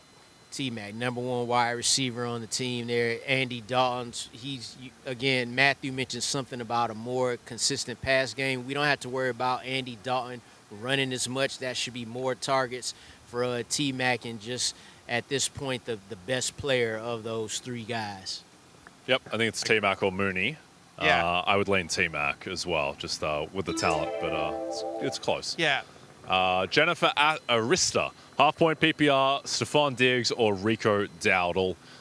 I think it's got to be Uncle Rico because of the touchdown equity. Yeah. Still going Rico there. Yeah, I mean, obviously you're going to have Chuba Hubbard here, but, you know, over the last 4 weeks, the Buffalo Bills are a bottom-3 run defense. And so I do think, given Andy Dalton's under center, I do think they've wanted to be a run-heavy team regardless, and so I think they'll continue to do that. And that's if you're going to get a shot against Buffalo, that's the way to do it, right? Keep Josh Allen on the sideline, try to control the clock, and win time of possession. So, yeah, I think Rico Dowdle is the answer there. Yep. Okay, let's jump to wide receivers. Although I will say, I think Diggs has a good game today, just in general. I think so. I think so too. Maybe a closer game script where they can continue to throw the ball. Wide receivers 21 through 30. Romeo Doubs, who will be here tonight. Say Flowers, Khalil Shakir, Rashid Shaheed, and maybe his last game as a New Orleans Saint. We'll see there DJ Moore, Jawan Jennings, Darnell Mooney, who will accelerate up these rankings with Drake London out. But let's focus on Romeo Doubs. He's kind of like a tight end touchdown merchant who happens to play wide receiver, Matthew. Since week 4, he's the 7th best wide receiver in fantasy football. He's averaging over 17 fantasy points per game. He's had 3 straight games with 8 or more targets, 5 or more receptions. The Steelers, you've talked about the secondary and the struggles. They look a little washed. They take chances as well. It's worth noting that they give up the 6th most fantasy points to opposing wide receivers. So Romeo Doubs, I think, is kind of a low-end wide receiver, too, in this Buy-Mageddon type week. Now, Christian Watson is back, but I think he's more a threat to Matthew Golden's role than he is necessarily Romeo Doubs, who seems to have settled in as kind of this safe guy for Jordan Love. Yep. Josh Downs, Lawrence, who's one of my favorites, a member of my beloved Indianapolis Colts. He has been dealing with a concussion, but he's back this week, and he may only have 3 quarters to do it, but he can feast against the Titans if they throw enough. I agree with everything you just said there. Look, if you're going to start a Colts receiver, it would be Josh Downs. Although Daniel Jones has expanded on his deep ball throwing this season, he's still looking for those targets in the middle of the field. That's why Tyler Warren is their leading receiver right now. For Josh Downs, in his last 2 games, each of his last 2 games, 7 and 8 targets, 6 catches in each of his last 2 games, and he scored. So I'd be looking for Josh Downs to be that leader in the wide receiver room for the Colts. Johnny Dangerly, JCM, RJ Harvey, or Josh Downs, full PPR flex. Hashtag FF Pregame. Lawrence, you're taking Downs here over the running backs. RJ Harvey, no, I'm going to go Josh Downs here. Yeah, I think it's Downs or JCM. I haven't totally given up on JCM, Matthew. I know it's rough, but for JCM, I think it depends what matchups with him at this point. I agree. Listen, I'm not. Look, JCM made the hate list for me, Bill, but I'm still taking Ja'Cory Krosky-Merritt over Josh Downs. I'm nervous about Downs. Like, again, the Titans are not a good team. You think about the fact that you've got Tyler Warren, you've got Michael Pittman. I think both those guys eat. Your guy Alec Pierce is healthy as well. Like, just how many passes are the Colts going to have to throw in a game where they're favored by 2 touchdowns, where Jonathan Taylor, I think, runs crazy here? Hard for me to see. Ja'Cory Krosky-Merritt has the best chance at a touchdown. He's got a chance to fall into the end zone here, I think.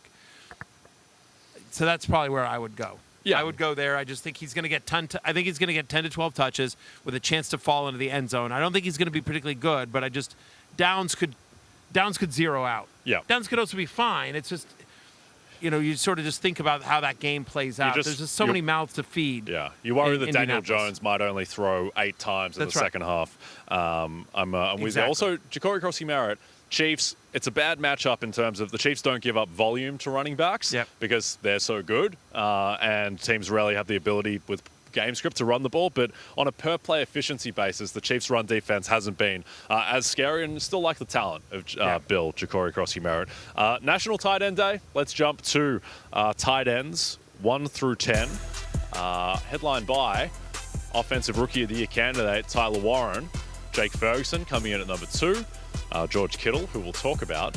But Dalton Schultz is at number 7, Matthew. As we've spoken about, he is likely going to be the number 1 option for C.J. Stroud against the Niners. Yeah, and he's been really good. I mean, it's kind of PPR scammery here, but since week 3, he's the 8th best tight end in fantasy. We've talked about he's had 4 straight games with 5 or more catches. I've talked about this a few times over the course of the show, but Dalton Schultz, who has at least a 17% target share in every game this year. No Nico Collins, but more importantly, Jay, no Christian Kirk in this game. And so when you think about, when C.J. Stroud's under pressure, and he will be because that offensive line is brutal, he just likes to look to the middle of the field, where some quick outs, and so Dalton Schultz has done that a lot. 49ers struggle against tight ends. They struggle against slot receivers. They struggle in the middle of the field. Not surprising given the injuries they have. All right, couple questions coming up. Tory Warren, not to be confused with Tyler Warren. Schultz or Butte? Matthew, hashtag FF pregame. I'm going to go with Schultz here. Schultz, easy money. Turning down the Butte. Yeah. I'm with you. I generally like the Butte, but in this particular case, I'm going with Schultz. Sometimes the Butte ain't good. No. Yeah, that's fair. Okay. We have a lot of giggling going on in the background. Butte gags. Yeah. Endless source of 5 out of 10 content. Zach D, happy National Tight End Day. Flex PPR, Schultz, Otten, Algier, or Franklin. I've got Mayfield.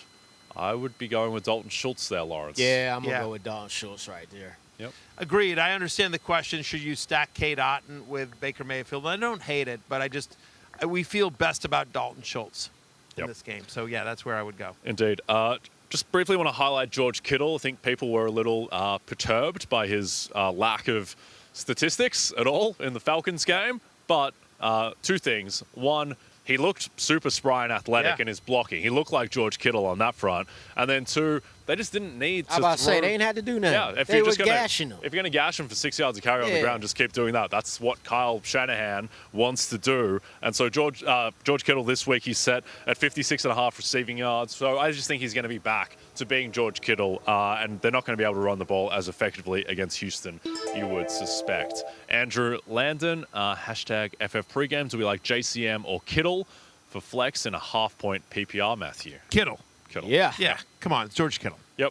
I think the yardage is likely to be similar, but honestly, I think George Kittle might have a better chance of getting in the end zone. I think you might be right. Than JCM. All right, let's wrap it up with tight ends. 11 through 20. Dalton Kincaid, Evan Engram, Mason Taylor, who will highlight, Zach Ertz, Harold Fannin Jr., Juwan Johnson, Hunter Henry, Theo Johnson, Colson Loveland, and then Mark Andrews with less of a favorable quarterback situation. Let's cycle back to Mason Taylor, who's kind of like a poor man's Dalton Schultz, Matthew, where in a suspect offensive environment, he may be the number 1 pass-catching option. In the land of the blind, the one-eyed man is king. Oh, it's the first time you've said that this year. Yeah, there you go. I was hoping we'd get through the whole year. No. The over-cash is there. Since week 3, he's had a 20% target share. Look, no Garrett Wilson in this game. No Josh Reynolds for Justin Fields. And so Mason Taylor, who has had some success with Justin Fields, suddenly becomes kind of interesting here, especially when you think about this matchup with the Cincinnati Bengals, who allow the most fantasy points to opposing tight ends. Yep. All right. Let's cycle over for Flip Cup. This is going to be interesting. Get it. Let's try not to put a stain on the hallowed turf of Acrisure Stadium. Yeah, please. All right. You can do that. All right, Matthew, you want to explain the rules again like you always do? Yeah, obviously everyone knows this. Everyone, come here, Lawrence. All right, he's got a neck brace on. Give the man some time. That's a lot of water in this. So look at that's fine. That's a lot of drinks. I got What's going on here? All right. Oh, you have way too much. Wait, you have way too much. Yeah, come on, stop it. It's outrageous. Try not to slip on this tonight, Matthew Golden. Far. All right. Well, you guys all, screw you guys. All right, here we go. All right, here we go. That's fair. All right, here we go. Down, up, down, and then drink. Okay, yeah, good. Down, up, down.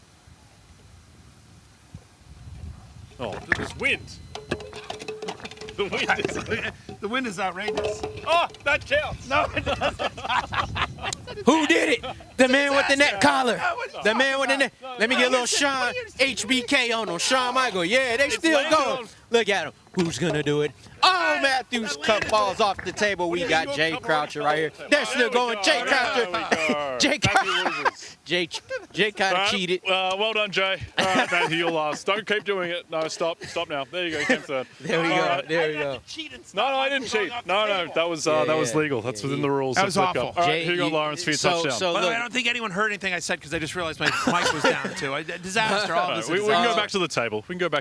My guy for the touchdown parlay today is going to be Tyler Algier. Look, he leads the Falcons in rushing touchdowns. He scored in 2 of his last 3 games, and in 3 of the 4 games, he gets double-digit touches, which we expect him to get today. He has scored a touchdown. So give me Tyler Algier. I will just say that, like, we've hit the touchdown parlay, like, I think 3 straight weeks where everyone except for Lawrence has managed to get it. In fairness to Lawrence, he keeps picking Bucs wide receivers that get injured in the middle of the game. I will not pick a Bucs wide receiver ever again. Okay, I'm going to go with Dobby, J.K. Dobbins. As we mentioned, he surged to the top of the Dobby power rankings midweek. Total 51.5 against the Cowboys. They're 3.5-point favorites, which I don't agree with. But still, there should be plenty of scoring. I think Dobbins gets in the end zone. Yeah, I'm taking the layup here. It's a parlay. Give me Jonathan Taylor. Screw you guys. Why wouldn't I do it? What is he, minus 5,000? Yeah, who cares? I'm trying to win money here. I want Mr. King's money. Okay. Yeah, the crown is mine, George. Mr. No team in the NFL King. gives up more rushing touchdowns to opposing running backs than Jay's Tennessee Titans, Jonathan Taylor. You can go 2 touchdowns, 3 touchdowns. Like I said, he's actually had 3 touchdowns, but I think he gets in the end zone at least once today. Okay. Yeah. Matthew Berry, famous for going out on a limb. He's a brave brave Jonathan man. Taylor will get a touchdown today, too. Yeah, the goal was pick somebody that you think scores a touchdown today. You know what, Jay? I think he scores a touchdown today. Okay, very good. Aloha Bricks. I still think Barry's performance in the Avengers is an Oscar masterpiece. However, if Jay voiced Bane, would have won a lot of awards. Thank you, Aloha Bricks. Fair enough, Aloha Bricks. Thank you. Yes. I was merely raised in the darkness. Yes.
Okay, New England Patriots, checkmate. Mac Hollins, one of the great characters in the NFL, one of the underrated. Definitely a character. Great character. Look at him. His famous thing is he doesn't wear shoes. Keep doing you. Matt Collins. You don't wear shoes either, do you, Matthew? I have interviewed Matt Collins. He's awesome. Yeah. I love Matt Collins. Okay. You I'll just also love beer. I do love beer. I love drinking. Yeah. You're more of a Pinot Grigio man. I am this is true. Pinot do remember. Matty. Yeah. I do remember you reluctantly drinking a beer at the Sphere when we went to see you too, because there's no Pinot Grigio at the Sphere. I was like, get me a beer, Jay. I'm just going to be completely honest here. Yeah. I could drink a 20-pack of beer and I feel nothing. I don't know what it is. I'm dead serious. Beer does not get me drunk, but like Pinot Grigio will mess me up. So if I want to get that wine gonna do you. I'm just telling, like, it goes down easy and it gets you going. And just if you're in a mood to like, hey, I'd like to get a little buzzed here, beer just doesn't do anything for me. Unbelievable.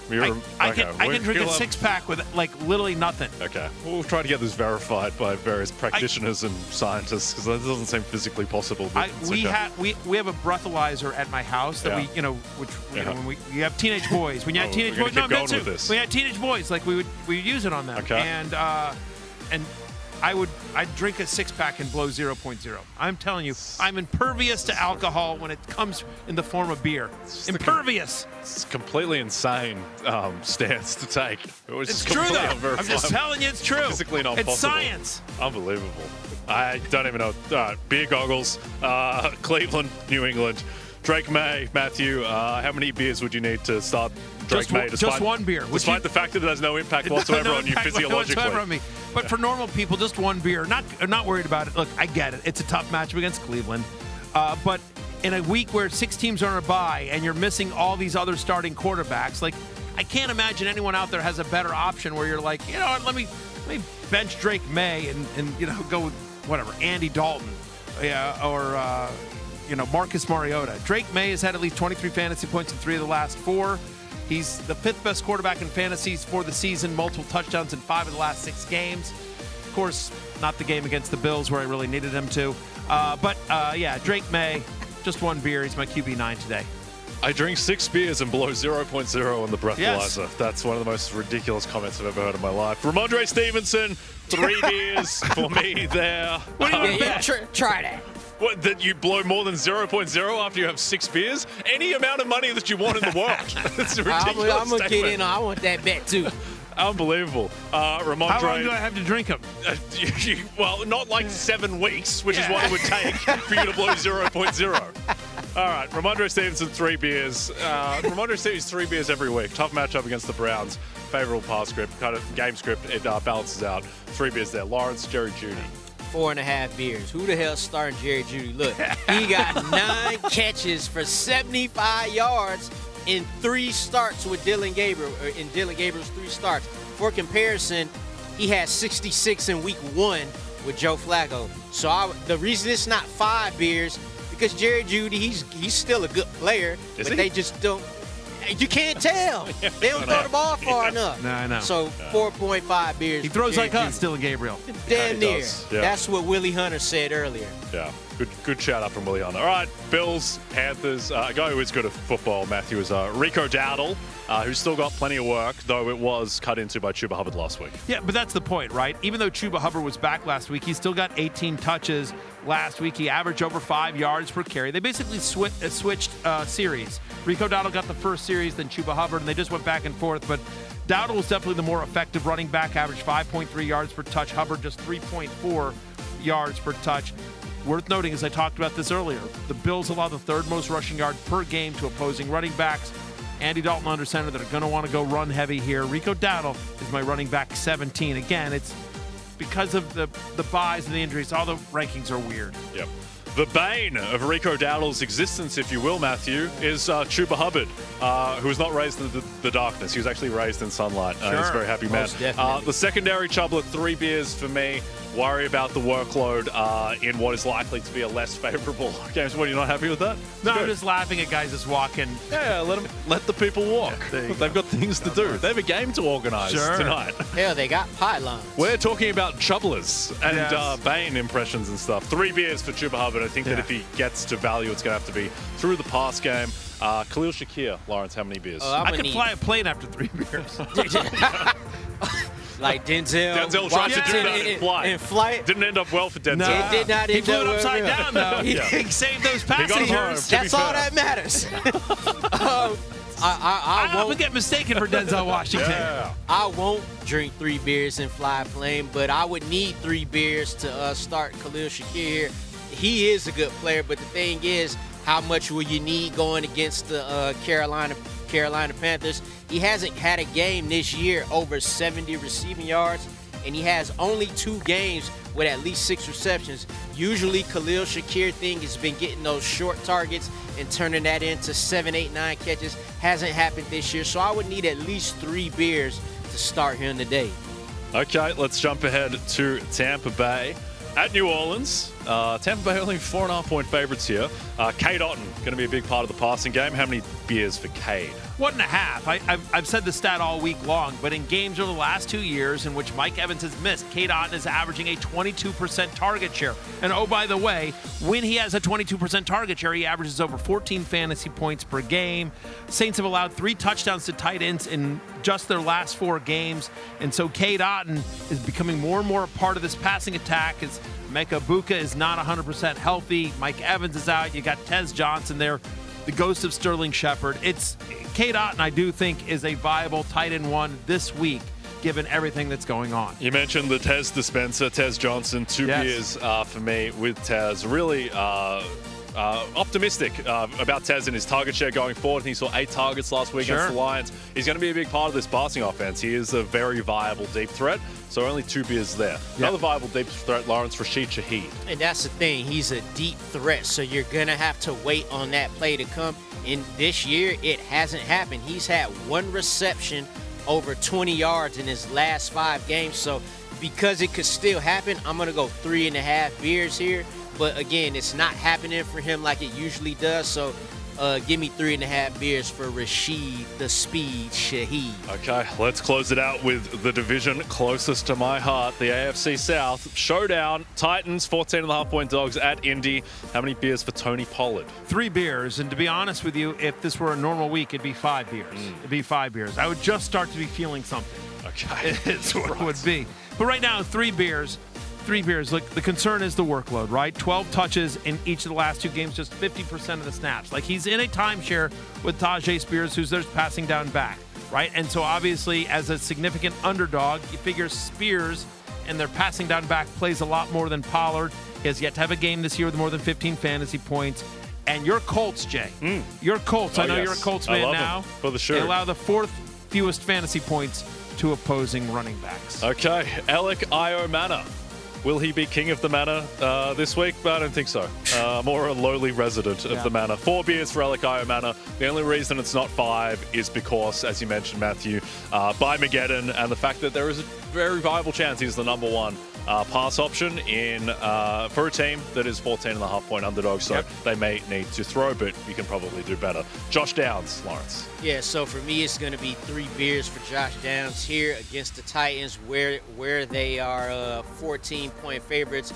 You guys talked about it earlier. I do like him as the receiver that you want to start for the Colts, but just who knows how quickly this game could potentially get out of hand, so you never know what you're going to get. He's not a big downfield threat, so I will go 3 beers here for Josh Downs.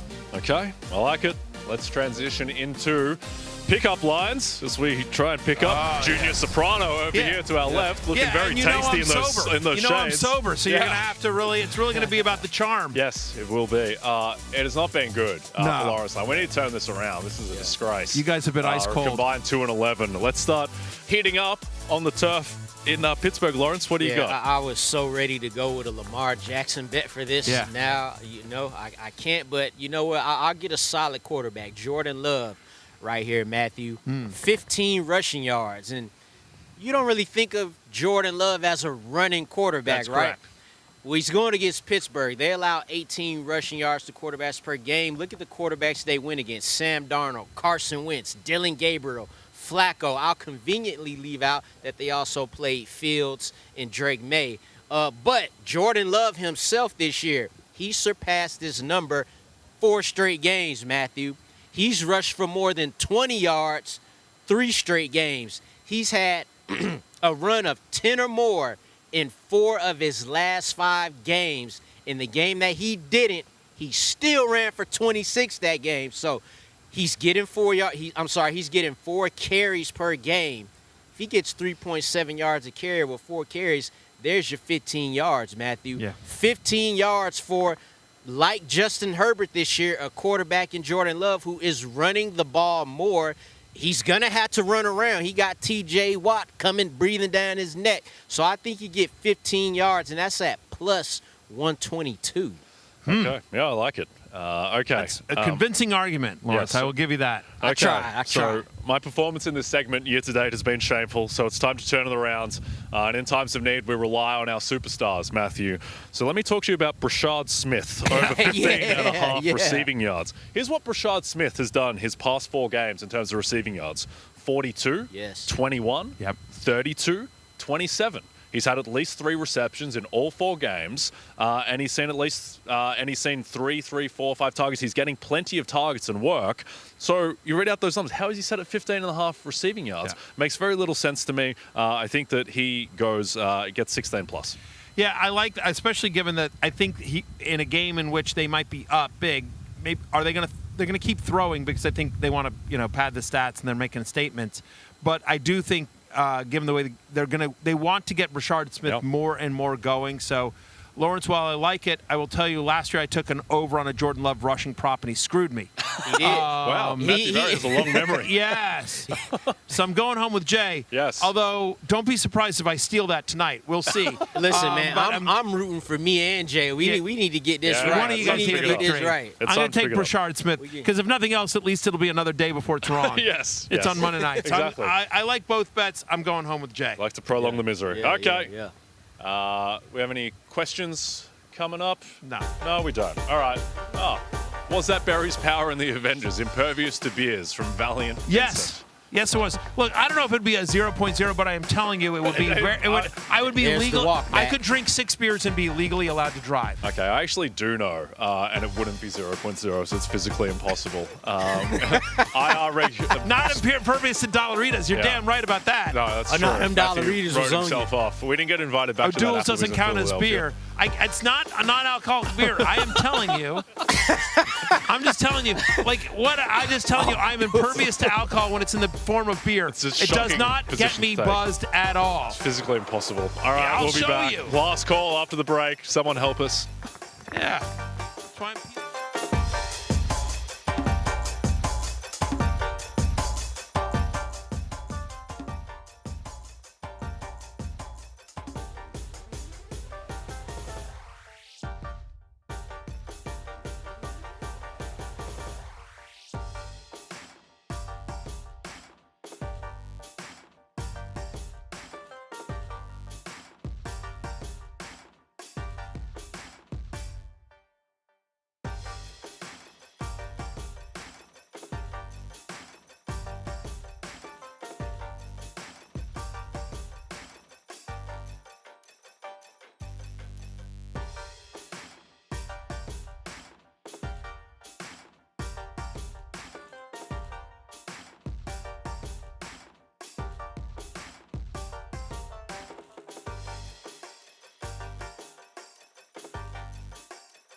Okay, we are back in the wonderful city of Pittsburgh.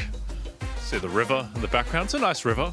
Adds a little extra dimension to the fine city. So we're getting to all your questions. Try and sneak them in before we get off air with hashtag FF Pregame on the NFL on NBC YouTube channels. We are now just 10 minutes from kickoff in Week 8 as we look to get to as many questions as possible. Ashraf Aziz, Woody, which is Woody Marks, Zay Flowers or Ramondre at flex, half-point PPR, Matthew.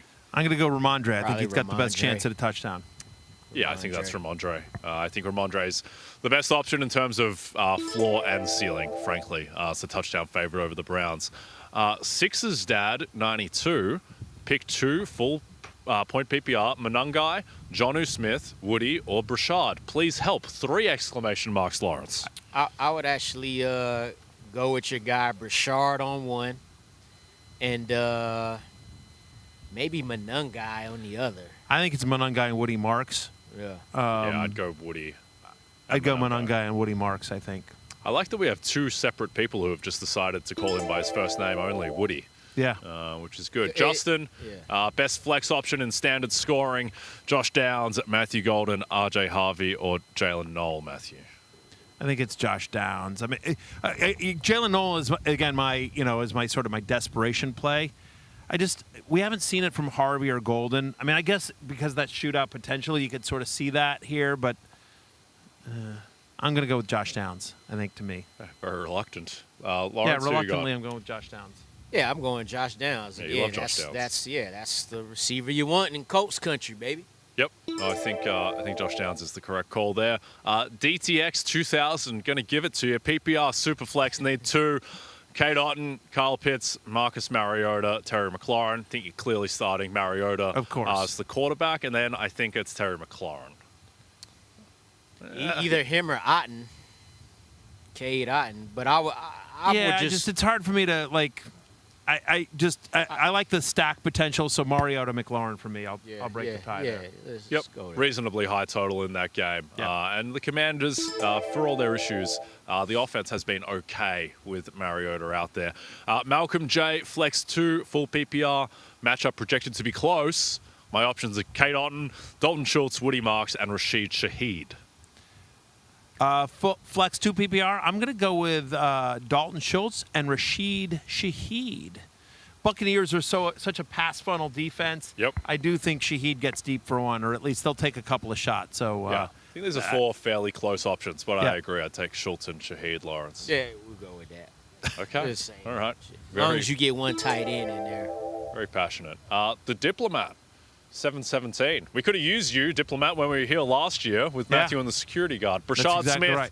or Tony Pollard, flex PPR. It's Tony Pollard. yeah. Tony Pollard, sir. Yeah, it's just the amount of touches there. We don't love Pollard today, but Brashard Smith is probably going to touch the ball 5 times. Pollard's going to get double that. Yep, agreed. Okay, might have one more question coming up. Jumpman, Jam 420, need a flex. Tez Johnson, Dalton Schultz, Xavier Worthy, Chase Brown, or Rico. I think it's Chase Brown or Xavier Worthy. Yeah, Chase Brown. Chase Brown, Matthew? Chase Brown. I don't know. I'm kind of tempted by Rico Dowdle there. I mean, again, as we talked about, like, you can run on Buffalo. He's been great. Chase Brown has the good matchup with the Jets. He's been bad up until last week. So I think it's one of those 2 running backs there. Just worry with Rico, even though it is so favorable a matchup with the run defense, they're 7-point dogs and Chuba's cutting into work. So I could see the case certainly for Rico over Xavier Worthy, but I think that Chase Brown is the right call as 6-point favorite. So there you go. Valiant Vincent. Yes, over 2.5 security guard mentions a plus 400 just cash. Let's Congrats. go. Congrats. There you go. Yeah. Way to bet Should the be over on taking that. alt lines over But that. I'll give you a hint when you're betting on this show. Just betting on me to run a joke into the ground is always take the over. Yes, no, that's a great call. All right, last always call. take the over. Fortunately, there's no chalkboard to relay the standings, which we don't need to get into. So let's just get into the questions. I am kicking everyone's ass. That is true. All right. When you're in last place in the fantasy league, you gotta have to. You know what? I was whooping your ass last year too, and I was like I went 10th 10-3 last week, and I was 10th in the fantasy league last year. Maybe you can't have success. You in just both. can't have both, man. Okay, let's get into it. More receiving yards: Darnell Mooney or Jalen Waddle? Ooh, Mooney.